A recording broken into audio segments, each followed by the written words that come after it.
Good afternoon, friends. We have this media briefing on budget announcements and achievements of Ministry of Science and Technology and Ministry of Earth Sciences. I welcome Minister of Science and Technology, Earth Sciences, Health and Family Welfare, Dr. Harshvardhan.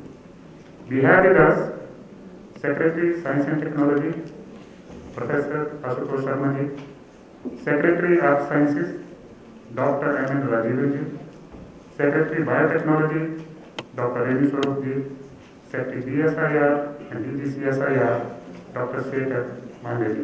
Welcome to every one of them.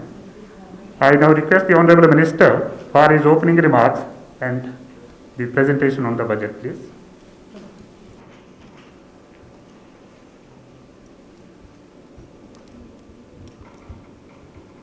Good afternoon, friends. Thank you for being with us once again. So right now, this particular interaction with you is to share with you some of the important highlights of the budget pertaining to the Science and Technology and the Earth Sciences Ministry, and I'll just briefly outline them, and then my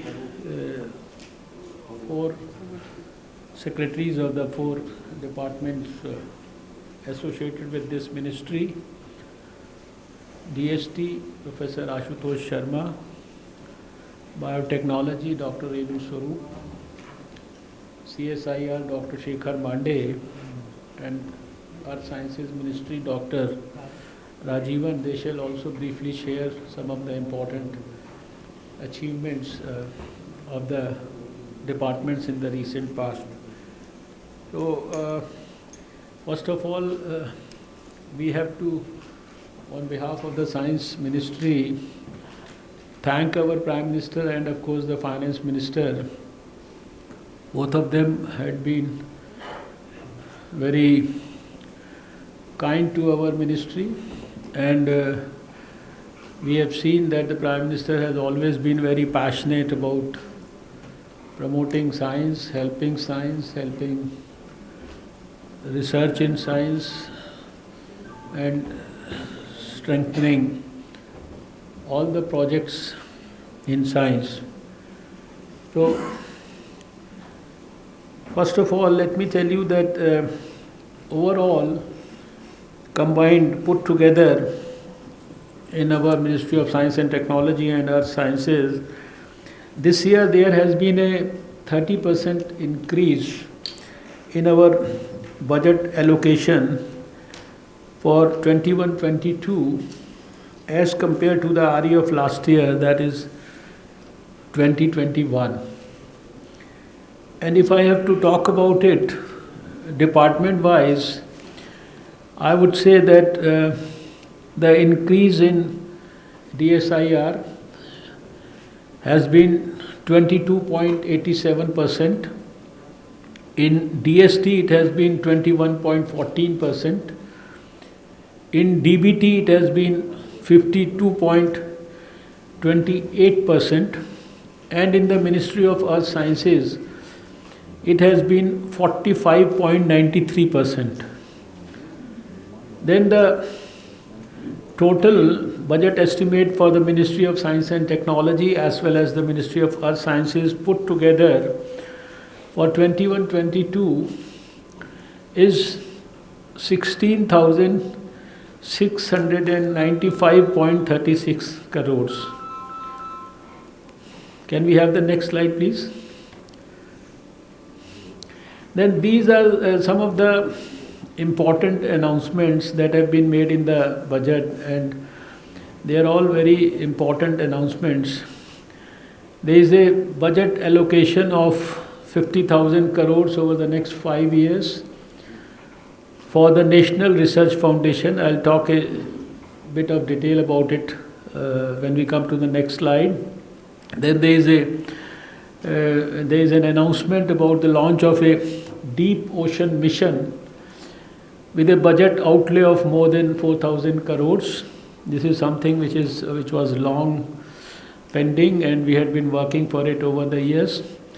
Setting up of umbrella structures in 9 cities for building better synergies between the R&D institutions and the universities there. And then a national language translation mission, NTLM, to enable the translation of the wealth of governance and policy related knowledge into many of our regional languages. A launch of a hydrogen energy mission, and also the New Space India Limited, NSIL, a PSU under the Department of Space. This National Research Foundation, in fact, it is a part of the new education policy had envisaged that we ensure strengthening of support for research all over the country in a big way. Although there is a lot that through the Science and Technology Ministry was being done, but this is a dedicated fund which has been created, and this is going to be governed by a board which shall be appointed by the Prime Minister, consisting of accomplished and eminent researchers and professionals, and we will have a budget of 50,000 crores over the next 5 years, and this will build an existing national strengths in research and innovation, fill the gaps in the current research and education ecosystem to augment India's research and innovation achievements.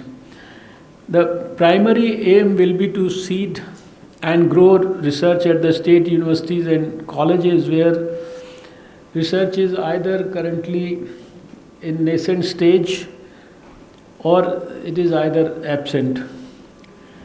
And this fund will ensure that research proposals from across the academic, research and innovation landscape is promoted in a big way for outstanding research in applied, pure and social sciences.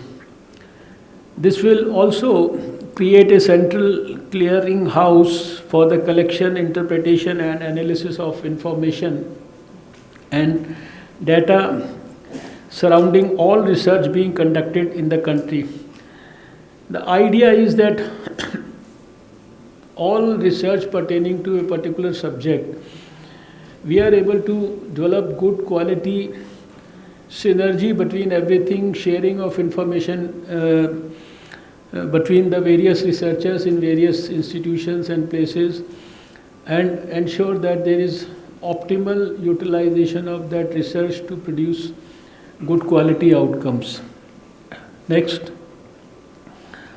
Then, as I mentioned, that Deep Ocean Mission, you will recall that some 50 years back, our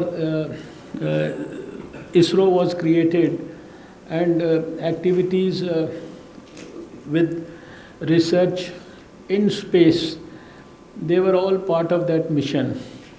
Now this Deep Ocean Mission is again another mission on similar lines, where we are going below the land or below the sea, and it has a total outlay of 4,168 crores over a period of next 5 years, and for the first phase, which will be between 21 and 24, there is an outlay of 2,857 crores, and in the second phase, which shall be between 24 and 26, there is an outlay of 1,311 crores.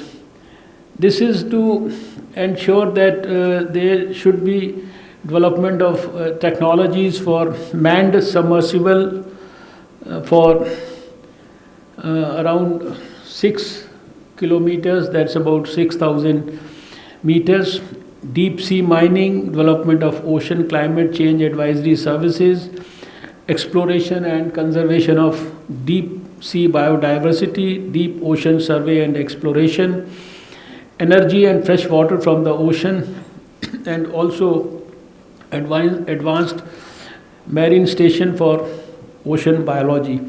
This is a very, very ambitious project of the government, and we expect that in the future times, some of the major deliverables would be a manned submersible to carry 3 scientists to a depth of 6 kilometers in the ocean with suite of scientific sensors and tools, an integrated mining system for mining polymetallic nodules from 600 meters depth, deep sea exploration for minerals from hydrothermal vents over central Indian Ocean, research on marine biodiversity, bioprospecting and capacity building in marine biology. Then this is another announcement that has been made in the budget. The details of this are being worked out. We know that there are cities like Delhi, NCR, Bengaluru, Pune, Hyderabad, Jodhpur, Bhubaneswar, etc., where there are a lot of institutions which are working for science and technology research. They are in the universities and they are in the colleges, and they are, a lot of them are supported by the government, and they are also retaining their internal autonomy. So this is a umbrella structure which we propose to create in at least 9 cities, where with the help of coordination by the Ministry of Education and a GLUE grant provided by them, which has been set aside, there is going to be a good quality coordination of research at these multiple places within a particular city.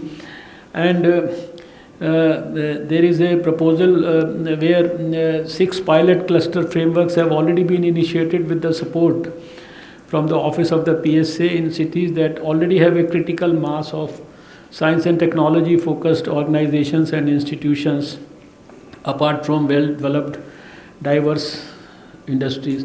So this will be an example where a structure will be created which will ensure optimal utilization and good quality coordination and synergy between various institutions working in science for the development of research and their outcomes in 9 cities. Next.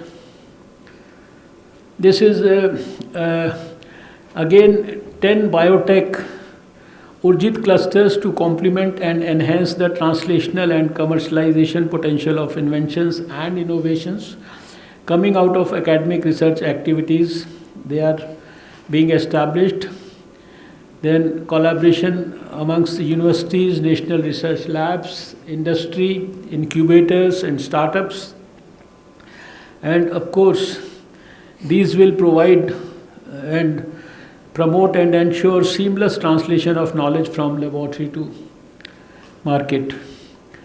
Then this is another national language translation mission where using artificial intelligence and machine learning, we are going to ensure that the knowledge of wealth around science and which is available on the internet, we would like all this wealth of knowledge to be translated into the Indian languages, and this is a very, very important mission which is going to be taken up passionately, very passionately.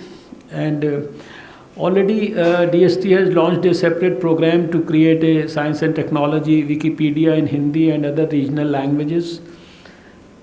Next. This is again another very, very important, ambitious mission for the which is going to play a very key role in the future. This is a hydrogen energy mission, and we are happy to be part of this now in the coming years. This is a launch of a hydrogen energy mission for generating hydrogen from green power sources for their storage, for their transport, and for their utilization. Zero carbon renewable energy globally made hydrogen based energy sources more relevant than ever. This is in the global context, this is going to be crucial for India to get ahead in the race of new and upcoming green technologies and become self reliant. For India to become a global champion in RE, it is crucial to encourage production of green hydrogen at scale. And this has found a very important place in the budget for the coming years. A shift towards clean energy with green hydrogen is only possible if India remains ahead of the curve in technological development, invests early in research, and ramps up manufacturing capability to maximize domestic needs.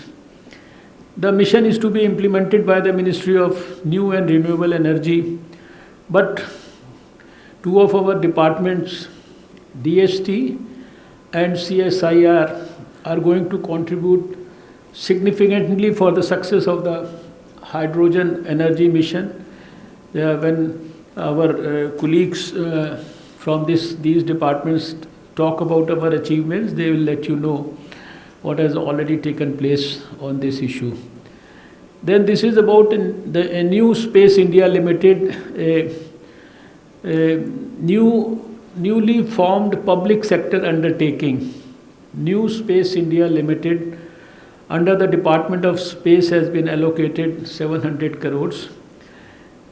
The NSIL will execute the PSLV CS-51 launch carrying the Amazonia satellite from Brazil along with a few smaller Indian satellites. This is to be implemented by the Department of Space. But again, there is going to be a significant contribution by DST, CSIR and MOES for its success in times to come. Next. This is, I think, this is basically about the mission COVID Suraksha. You know that we had put 900 crores with the blessings of our Prime Minister for this mission, and this has resulted in fact in enhancing and boosting up the research for vaccine development in the country. Already you know the vaccines, so many vaccines are in the offing and so many have been supported. When our colleague Dr. Renu Swarup talks about the achievements, she'll give you the details about it. So now I think I can request my secretaries of the various departments. Secretary Science and Technology, Professor Ashutosh Sharma ji. Yes, so all the stuff which has been going on in the Ministry and Ministry of Earth Sciences, it has been pushing our indicators in science and technology and innovation with great speed. And as we know that India is placed now third among all the countries in terms of number of scientific publications. In fact, the quality of those publications has also gone up in the last few years. We used to be somewhere around 12 to 14 number a few years ago. Now it's about 10th or so. Of course, there have been a great stride in innovation index for India, going from 80s to 48 now. Indeed, a very, very rapid climb, and that's because of very many things which have been put together by this government. Just to give you an idea, just the Department of Science and Technology made more incubators and supported more companies in the last 5 years compared to the previous 50. So it has picked up great deal of steam by all the ministries, Atal Innovation Mission and so on, which is reflected in innovation index going up very quickly. We are also third in the world in terms of number of PhDs which are being produced, and third also number in terms of number of startups, technology startups, and so on. So on the whole, it's a positive direction and positive climb, and which is made possible by the overall increase in science and technology infrastructure, human resources, and so on.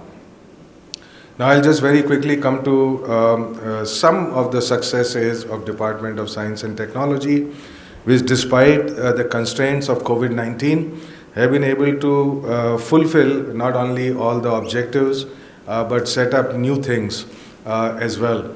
And this is pushing the envelope of knowledge in all the way from atoms to astrophysics and everything in between, as well as the use of that knowledge. So to quickly say, one of the great stories of this COVID-19 time is to have a national science, technology and innovation policy 2021, which has been put up for public consultation. It's been a very extensive consultation process with all the stakeholders, and the policy is now getting ready to be released very soon.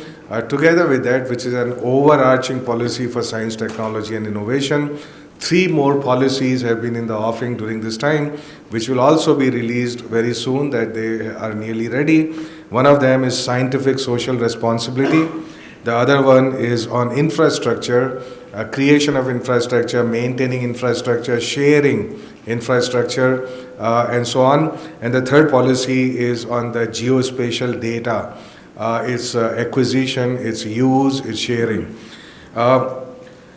I am also happy to report that a new program called Nidhi for Innovations, a third-party analysis of its impact, revealed that in the last 5 years, startups and incubators supported by DST produced nearly 28,000 crores of new wealth and about 65,000 new jobs.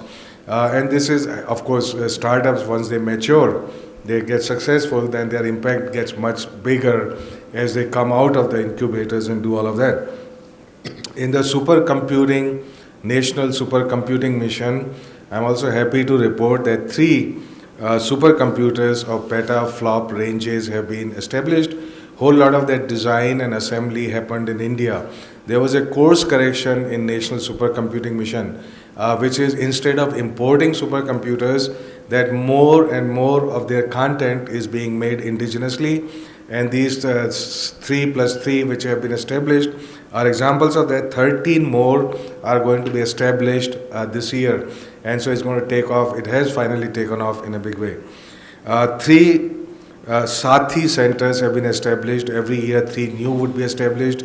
Idea is to make available to the industry, to MSMEs, to startup, the state-of-the-art infrastructure and informational resources, which are otherwise not very easily accessible to industry. And then the Survey of India, using the most modern technology of LiDAR and drones and all of that, has launched a Map the India mission, which has very ambitious, first time in 250 years old history of surveying and mapping in India, that would map India at accuracy of 10 centimeters, and the work has already started in 6 states and across the Ganga basin. So it's and also it's adding up to the Swamitwa scheme, which means getting the title deed for your land in urban areas. Also, the National Mission on Quantum Technology and Application, which was announced in the last to last budget, worth 8,000 crore rupees, has been totally formulated, and a small pilot has been started so that DPR and all of that is ready. The area has been completely mapped on that. During also another mission, the Cyber Physical System mission, which was launched last year, already 25 hubs of cyber physical mission have been established, and they cover the entire range from data sciences, machine learning, artificial intelligence, robotics, Industry 4.0, everything that is a futuristic technology and its applications. And finally, during COVID-19, that specialized products were supported. For example, more than 80 startups and dozens of big companies were supported for specialized COVID-19 related products and technologies, several dozens of which are already in the market, all the way from ventilators to diagnostics to vaccines to PPEs to N95 masks. And a whole lot of them have turned very successful. So it's been overall a good year despite all the constraints of COVID-19. And so I would stop there and we would continue this march of science, technology and innovation in the new budget year. Thank you very much, sir. I invite Secretary Biotechnology, Dr. Renu Swaroopji. Thank you very much and very good afternoon to all of you. This year has been primarily through the COVID challenge. We've had a lot of activities that have been focused on COVID. The department has contributed hugely to our fight on COVID with the S&T solutions, right from the vaccines to the diagnostics to the genome sequencing of the variants. The COVID Suraksha mission, which the Honorable Minister alluded to, was announced by the Honorable Finance Minister in the third package of the Atmanirbhar Bharat announcements. The whole purpose is to see how we can accelerate the development of indigenous vaccines. And you all know that we have a whole portfolio of vaccines under different platforms which are in advanced stages of development. And this year, as we move into 21-22, we will see many of these then being rolled out. In addition to the vaccine development per se, the COVID Suraksha mission is also to help the ecosystem to be built in terms of getting the clinical trial sites ready, getting ourselves the laboratories which are required for the development in terms of the animal challenge facilities, in terms of the immunoassay labs. That whole ecosystem has got prepared. And that is what is now helping us to take this accelerated COVID vaccine development forward. We already have supported, so far we have nearly 30 vaccines, as has been said, candidates in different stages of development. And about 6 of them are now in advanced stages of the clinical trials, 3 more which are in late stages of preclinical. And the mission is to see how we can very quickly get them moving. In addition to the vaccines, there has been a major emphasis on the diagnostic kits. And as we all know, our whole effort to become self-reliant, self-sufficient for the diagnostic kits, which started in March last year, continued during the year. And within a period of less than 90 days, the startups, the industry, the researchers from the laboratories had all been supported to get this done. And we had very quickly, within 90 days, got our target met, and today we are not only self-sufficient for our COVID vaccine development, but we are also now ready to import it, to export it to different countries. And we have about 100 diagnostic kits of indigenous manufacturers which are approved by ICMR, and these are now being manufactured in large numbers. The manufacturing zone that we had set up at the AMTZ in Visakhapatnam has in fact produced over 100 lakh kits, and which have been given to the market. So that has been a major effort that has been made. At that point of time, it was also realized that we did not have indigenous reagents which could support this diagnostic kit development. NBRIC, the National Biotech Resource Indigenization Consortium, was put together. And NBRIC today, that was a consortium of industries, startups, small companies to come together. There was a demand aggregation so that they could bring out the supplies. And they provided all the indigenous reagents which could facilitate this kit development. Today we have over 200 manufacturers who have come together in that NBRIC. And in this year, as we move forward, we will go beyond diagnostic kits to see how this could be made available for therapeutics and vaccine, other areas of development. There was also a major effort for the genome sequencing of the COVID SARS-CoV virus strain. Initially, we looked at pan-India strains and we covered a large number of them. But subsequently, when the variants began to coming in, now a whole consortium has been set up, and that is involving 10 laboratories of all CSIR, ICMR and Health Ministry with DBT. And that consortium has taken on, and we have been reporting that regularly under the COVID briefing. So I will not go into too many details of that. But that consortium has also taken off in a big way. In addition to our stress on the COVID vaccine, there was a whole lot of activities which continued during the year in supporting our studies in terms of healthcare, in terms of also supporting the innovation ecosystem. We had in the last year's budget announcement, there was a major announcement made on the Pan-India Genome India Sequencing Consortia, which was to look at doing the genome sequencing of 10,000 individuals. And once we complete that, we will then have 10,000 disease-based individuals. I'm pleased to announce that that activity has taken off very well, even despite the COVID challenge. We already have nearly 6,000 individuals who have been taken in, and their sequencing work should be completed. In fact, this will be much before time, and we will be able to take on even the disease-based populations. The effort is that through this Genome India initiative, we would be able to bring in precision medicine, precision healthcare, so that we can have predictive diagnosis for a large number of our major diseases. We are linking some of our key cohorts that we have for our disease base, whether it is the maternal and child health, rare and genetic disorders, and also looking at some of the cardiovascular and other brain related disorders. The Pan India Genome Initiative is supplemented and supported a lot by the Human Microbiome Initiative, which was again one part of that announcement which was made, and that is looking at the gut microbiome, so that it also relates to it. In addition, there was a major effort on trying to see how we can boost the translation of products. If you all recall, the year before that, in 1920, the Honorable Minister had released the National Nano Pharma Guidelines. In this last year, we released the Nano Agri Guidelines. So both the sectors, pharma and agri, we now have the guidelines which have been released for product development. And the DCGI's office and the Central Pesticide Board and the Ministry of Agriculture have been working with us to see that these could be implemented for product development. The innovation ecosystem, as Secretary DST said, India has been growing with that in a big way. And for the biotech sector specifically, we have played a major role. In 2016, when the Honorable Prime Minister announced the action plan, we had committed to having 2,000 startups by 2020. I'm pleased to announce that we have reached a figure of nearly 4,000, double the number that we had initially catered to. And this large number, in fact, even in these COVID times, more than 1,500 of these entrepreneurs came forward, and we had about 130 COVID-related products that they brought to the market.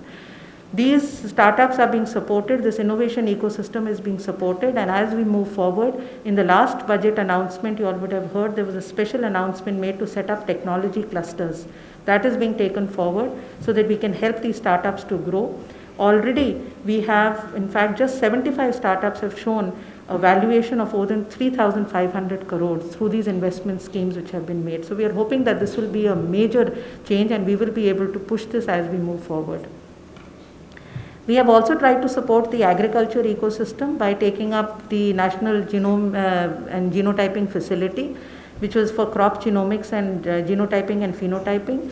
The effort has been to see that we can do the genotyping for nearly 63,000 germplasm, which are within the country of our nutritional germplasm across different crops.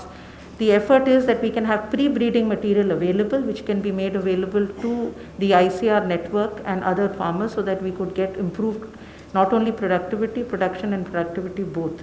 That facility has become operational in the last year, and not only by our research institutes, but the industry and others are also now making use of that for their genotyping and pre-breeding material to be taken up.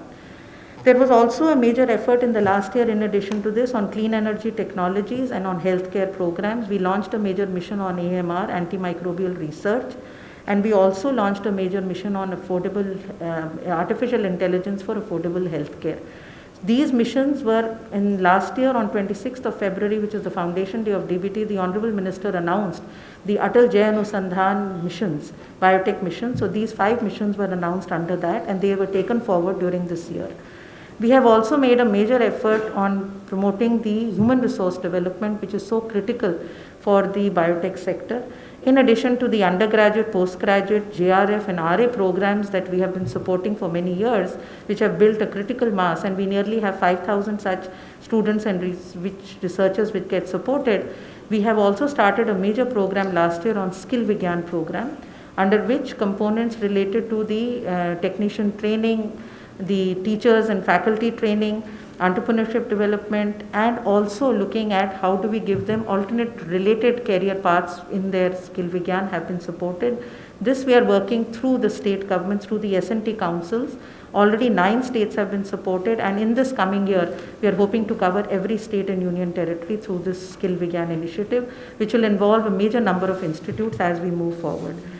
Taking science to society has been our major effort as well, and there are 2 major programs that we've done for that. One is the Biotech Kisan program, in which we are not just taking our scientific solutions to the farmers, but looking at the specific problems which the farmers have and bringing science solutions to those. So it's connecting science to the farmers. And in this, we have already now supported, this number is reaching 115 as we close this financial year, covering every aspirational districts. In the last year itself, 25,000 farmers got benefited with nearly 120 interventions which were given to them for facilitating right from agriculture to livestock to looking at improved clean energy technologies, and also looking at entrepreneurial activities which can help them to support. And the last is similarly, we are also trying to support the rural ecosystem, empowering the rural sector. We have been able to set up rural technology clusters. Already 12 clusters have been set up, and we are hoping that in 2022, our target is to set up 100 such clusters across the country, taking these various technologies to the state. So we are going to move into 21-22, focusing on 2 major activities. One is setting up these centers of excellence for new and emerging technologies, cones as they are called, and also taking ahead Urjit clusters, which the Honorable Minister just alluded to, which is going to help us to connect the universities, research institutes, startup and industry, so that we can have a complete stakeholder ecosystem which can take research to the market. So that really is the plan as we will be able to move forward. Thank you so much. Thank you very much, ma'am.